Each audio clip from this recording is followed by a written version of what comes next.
જાણીતા બિલ્ડર તુષાર ગેલાણી આપઘાત કેસમાં હવે કાર્યવાહી કરાઈ છે। મહિલા મિત્ર સામે આત્મહત્યાની દુષ્પ્રેરણાનો ગુનો નોંધાયો છે। આરોપી મહિલા મિત્રની પોલીસે અટકાયત કરી છે। તુષાર ગેલાણીએ પોતાની જ રિવોલ્વરથી ગોળી મારી અને આપઘાત કર્યો હતો। પરિવારના ગંભીર આક્ષેપો બાદ ફરિયાદ નોંધાઈ। પોલીસે આ સમગ્ર મામલે તપાસની કામગીરી પણ શરૂ કરી।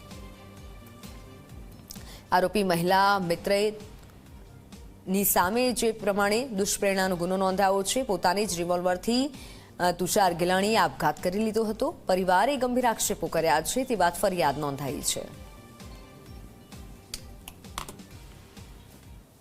પૂનમબેન પર આક્ષેપ થયેલો કે પૂનમબેનની સ્ટ્રેસના કારણે તુષારભાઈએ આત્યંતિક પગલું ભરેલાનું છે, જે બાબતે તેમના બેંક સ્ટેટમેન્ટ, તેમના સીએના નિવેદન તથા તેમની આર્થિક વ્યવહારોની લેવડ દેવડ બાબતે પણ ચકાસણી કરવામાં આવી, જેમાં ઇન્વેસ્ટિગેશન દરમિયાન બે વસ્તુ ધ્યાને આવેલ કે જેમાં બ્લુ પેપિલોન નામની સ્કૂલની ભાગીદારીમાં પૂનમબેનનો બેઝિક રોલ સ્કૂલ ચલાવવાનો હતો અને આર્થિક ફંડ તેમનું ક્યાંયથી કાગળ પર આવેલું નહોતું, છતાં પૂનમબેન સેલરી સિવાય પણ એઝ અ પાર્ટનર એમનો નફો મેળવતા હતા, જે ધ્યાનને આવતા સીએ મારફત વેરીફાઈ કરાવતા તે હકીકત સાચી જણાયેલ અને તેમના ઇન્કમટેક્સ રિટર્ન તથા જે બેલેન્સ શીટ છે જોતા તેમને આર્થિક લાભ મેળવેલાનું સ્પષ્ટ રીતે જણાય છે।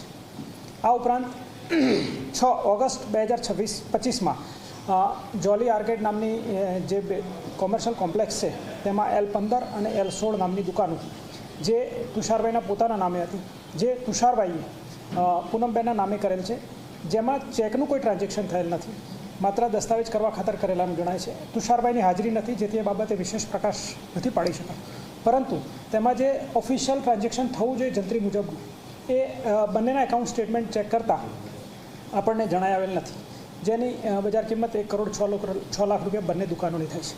આમ બંને વસ્તુઓ ધ્યાને આવતા તેમના પરિવાર તરફથી ફરિયાદ દાખલ કરવાનો આગ્રહ રાખતા આજરોજ સવારે ઉમરા પોલીસ ખાતે તેમના વિરુદ્ધમાં પૂનમબેન વિરુદ્ધ ફરિયાદ દાખલ કરવામાં આવેલ છે, જેની તપાસ અમે પોતે જ કરી રહ્યા છીએ અને ફરિયાદ દાખલ થતાની સાથે પૂનમબેનની અગાઉ પણ પૂછપરછ કરી હતી અને આજે પણ કરી છે। બિલ્ડર તુષાર ગેલાની આપઘાત કેસમાં હવે ઉમરા પોલીસે પૂનમ ભદોડિયા નામની જે મહિલા છે તેની અટકાયત કરી છે। આપ સીધા દ્રશ્યો આપ જોઈ શકો છો। પૂનમ ભદોડિયા જે છે તેમની ઉમરા પોલીસે અટકાયત કરી હતી। ખાસ કરીને પૂનમ ભદોડિયા અને બિલ્ડર જે છે તે પોતે મિત્ર હતા। પૂનમ ભદોડિયા જે છે તે કિડ સ્કૂલ જે છે તે ચલાવતી હતી અને પોતે અને જે બિલ્ડર છે તે બંને પાર્ટનર હતા અને ભાગીદારી તરીકે બંને કામ પણ કરતા હતા। જો કે આ દરમિયાન જે છે તે બિલ્ડરને ક્યાંક ને ક્યાંક દુષ્પ્રેરણા આપવાનું કામ પૂનમ ભદોડિયાએ કર્યું હતું, જેને કારણે ઉમરા પોલીસે સમગ્ર બનાવને લઈને ગુનો નોંધ્યો છે અને હાલમાં જે પૂનમ ભદોડિયા છે તેની અટકાયત પણ કરવામાં આવી છે। આપ સીધા દ્રશ્યો આપ જોઈ શકો છો।